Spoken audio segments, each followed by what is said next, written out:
Beautiful souls, and welcome to your weekly collective energy update. I'm Sharna Langlais. I'm a Reiki master, energy healer, and intuitive guide, and I'm here to bring you grounded, heart-centered guidance for your spiritual awakening journey.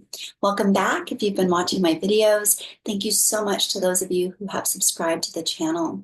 With over 20 years of experience, I help clients around the world uncover the root of emotional, physical, and spiritual blockages so they can live freer, fuller, and brighter lives.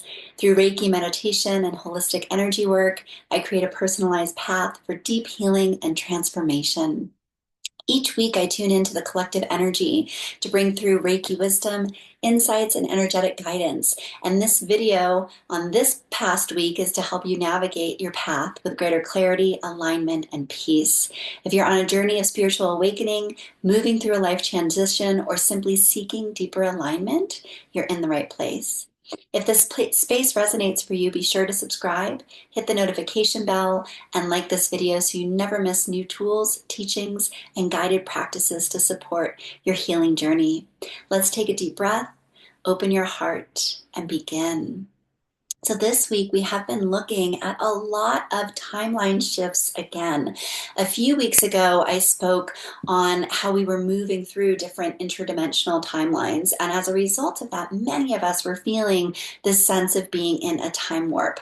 This week has been another upsurge in that energy as well. We certainly have a lot of astrological movement that's happening at this time. The coming week, we have our new moon in Gemini. And we are preparing on July 7th for Uranus to move into Gemini. And so there's been a lot of energy as we begin to prepare for these shifts and transformations. As a result of that, there's sort of an otherworldly feeling that many people have been experiencing in this last week. And that sort of otherworldliness has a lot to do with, what am I doing here? Why am I in a body? What's happening on the planet? A lot of the feedback I have seen from my clients and colleagues and people in my life is this sort of surreal sense of how it feels very strange to be in a body right now. And people who are particularly energetically sensitive are empaths, people who really connect with being a multidimensional type of human being. Which is not all of the population, that's for sure, right? We find ourselves feeling that we are in and out of sort of this overwhelm of everything that is occurring around us, the overwhelm of the bigness, where we are maybe seeing many of these different dimensional realities or many of these different timelines that are in front of us. And then we are also faced with the mundaneness of being in a body, of having to work through our own personal healing and journey work, and then also trying to stay stable at a time when everything is naturally feeling like it's shifting. So we talk a lot, these last few weeks I've been talking a lot about polarities. And this particular polarity is one of extreme shift, chaos, and transformation, and then incredible mundaneness, humanness, things associated with living in a body, being in the world, challenges that may just be about these big transformations that we're moving through, and how do we get our day-to-day movements in alignment with new shifts and changes. I shared last week about this idea, this concept of surrender, which is by no means a new idea. And this sense that when we find ourselves inside of chaos, the best thing that we can do is to simply stop, to surrender, come back to the breath, come back to some breathing, and allow ourselves to gently, gently see what is unfolding in front of us. Now, if our nervous system is really activated, that's going to be challenging to do. And so finding ways to quiet and calm the mind can be really, really helpful. I have a new Reiki healing video that is a no talking video, which is great for nervous system relaxation, for peace and joy. So this listening to and receiving the Reiki healing on that video may be a helpful tool to look at, to receive some additional support to just simply help the nervous system calm and relax a little bit. Another tool that may be accessible for folks is to take some things off of your plate.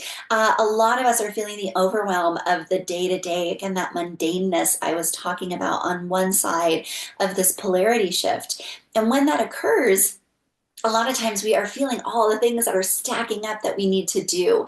Sometimes it's nice to just take a nice big step back and go, okay, what if this really needs to get accomplished right now, right at this time? If there are big downloads, which I'm going to talk about in a moment, that are moving through you, the body needs time to integrate these other dimensional energies before we can really make concrete plans about what's next. If that is happening for you, then understanding that there are larger processes happening that maybe other people can't see.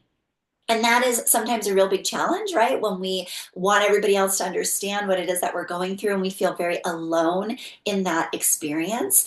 And still, that is an opportunity for us to ground in some gentleness with our own heart, have some compassion for ourselves, and to simply say, okay, I can't get it all done right now. What is absolutely necessary and vital at this period of time? And is there a way that everything else I can maybe push that off?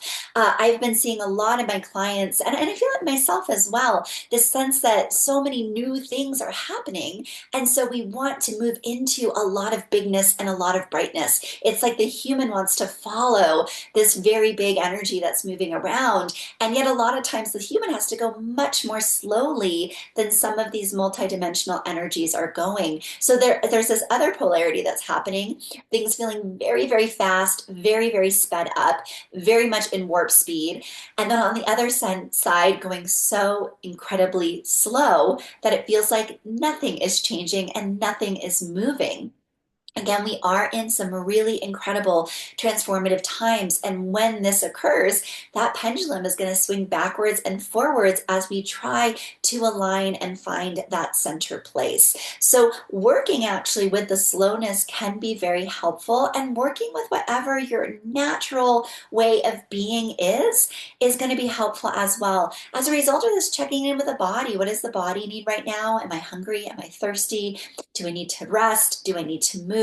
Do I not know? So I'm just going to pick something off a list and see if that works. Saw a wonderful reel on Instagram that I will also link to here by David Bedrick around, he's the author of the book, The Unshaming Way, which is a fantastic read. And he was talking about these systems that happen inside of our body when we are dysregulated that we shame. We shame panic, we shame fatigue, we shame not being able to get out of bed at times. And that when we can actually move really deeply into those natural processes that our body is gifting us, that there is an opportunity to see the gift that might come out of that if we just get curious of what the body might be gifting or bringing to us. We live in a very masculine oriented society that is about go, go, go, do, have all the answers, have the plan, know where you're going at all times. There is no space or room for uncertainty. As a result of that, there's no space or room for the mystery. And the mystery is the element of the feminine, as is chaos energy. So when we move with somewhat of a balance between the two, we still move forward with our masculine, but our feminine allows us to find the flow and to be able to say, hey, I don't know right now. I just don't know. I don't have enough information. I don't have enough bandwidth on my feeling plate, that I need to simply just flow with what is occurring or what is happening. Releasing judgment of the self would be one of the predominant pieces I would really recommend during this time, looking at maybe where you are shaming yourself or criticizing yourself. And is there a way to step back and simply say, what is unfolding for me right now may be really uncomfortable. And I'm simply going to give myself the grace to move through it, to rest when I need to rest, to move when I need to move, and to also ask for help when I need help. A lot of us that have been indoctrinated into these more hyper masculine sides of the shadow, what I would call the shadow side of the masculine, is too much doing and too much hyper independence. Balancing that with looking to see where there might be help. And most of the time, there's a lot of help around us if we just slow down enough to take a look and see where that is occurring.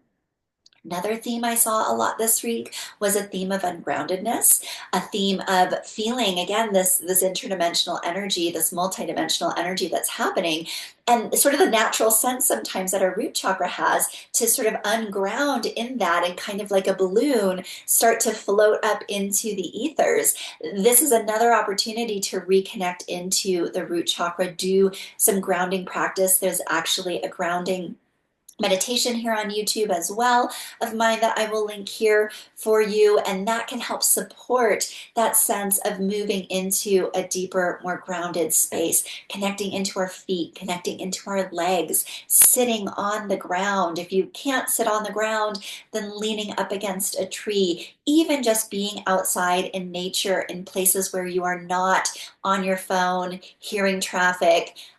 Crowded natural places, maybe not the ideal, right? Somewhere you can get a little respite, get away from everything, be with nature. This is really important, again, for those empathic, highly sensitive, multidimensional individuals. We need time away from the noise so that we can actually hear ourselves.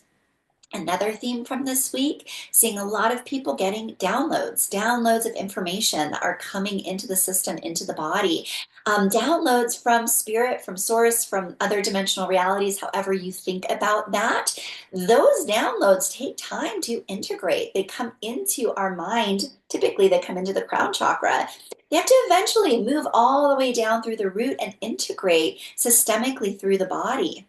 This takes time. It can be very uncomfortable as well. We may have a sense that there's new information. May have a sense that we have a glimmer of something that's getting ready to happen, but we don't have all of the download yet. If you think about downloading software onto your computer, sometimes your computer needs a full reboot before it can actually install the software, right? Or it may install the software and then reboot afterwards. Our bodies, our psyches, our energetic systems do the exact same thing. So if you are aware that you are receiving downloads at this time, giving the system time to install the download and then also to reboot, which may look like more sleeping, more time away. This can sometimes even look like eating more food. I have a teacher who says that energy work is hungry work, and I found this to be so true. So when we are moving through these big transformative periods, we have new information and new energy coming to us. Sometimes we need to eat a little bit more, being mindful of what that is that we're putting in our bodies so that it is something that feels copacetic for your system at the time. Um, Hydration, really, really, really important when our systems are rebooting. And of course, sleep and some gentle movement. Doesn't have to be really aggressive movement. A lot of times, this isn't going to be the most beneficial for most of the sensitive people I know. Stretching, yoga, gentle types of movements in the body, organic movements in the body that allow for us to let that energy move through. And then the reminder and the awareness that the information will come. We will have access to it. But right now, that little, timer is spinning on your computer saying, okay, it's still being installed, or, on your phone, that percentage line is going across. And sometimes it feels like that is going to take forever. But the more we look at that little progression line or that spinning or that percentage, the longer it takes for us to feel okay with it. So we're best to just kind of put the computer down, go do something else, come back, double check the progress, right? Same goes for integrating downloads in our systems and in our bodies. And then finally, we are doing a lot of inner child healing at this time. I'm seeing a lot of reparenting, old wounds, inner child wounds. Tomorrow, Sunday, I will be having a release of a new Reiki Healing Transmission for working with the inner child.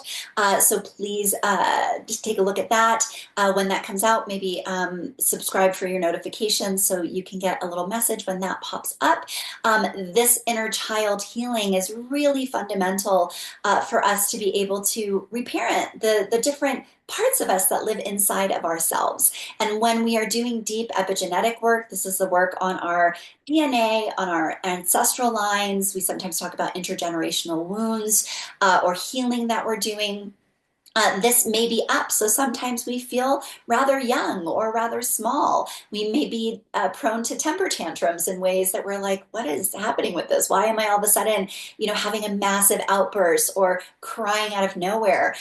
We have the opportunity to get in touch with those younger parts and do some deep healing. We have all inherited wounding from our parents and from our families of origin, no matter how wonderful they were, no matter how hard or they did or didn't try with us, we all inherit a certain amount of wounding. And with these upgrades that we are experiencing, sometimes it's really hard for us to upgrade or up level ourselves if we're not looking in and at some of those inner child pieces. There's loads of resources also on the internet for getting in touch with the inner child, meditations to do that as well. My favorite, easily accessible way for working with the inner child is to simply play, to find what kind of play activity that age that you might be feeling at this time. I feel 9 years old. What does my 9 year old want to do, or how would she like to play or engage in the world?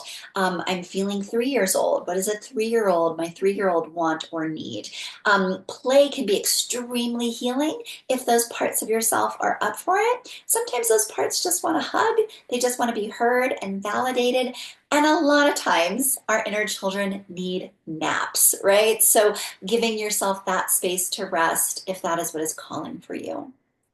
So that's everything for this week's energy update. As always, questions, comments, anything that you would like to put in the comment section here on YouTube, I would love to read and respond to you. Anything in particular that may be resonating for you at this time, as well as any questions that you might have, things that you might like me to dive a little bit more deeply into in a future video. And again, be on the lookout for that inner child healing transmission that will be coming out on Sunday, May 24th. Hope this was helpful and sending you all so much love and brightest blessings.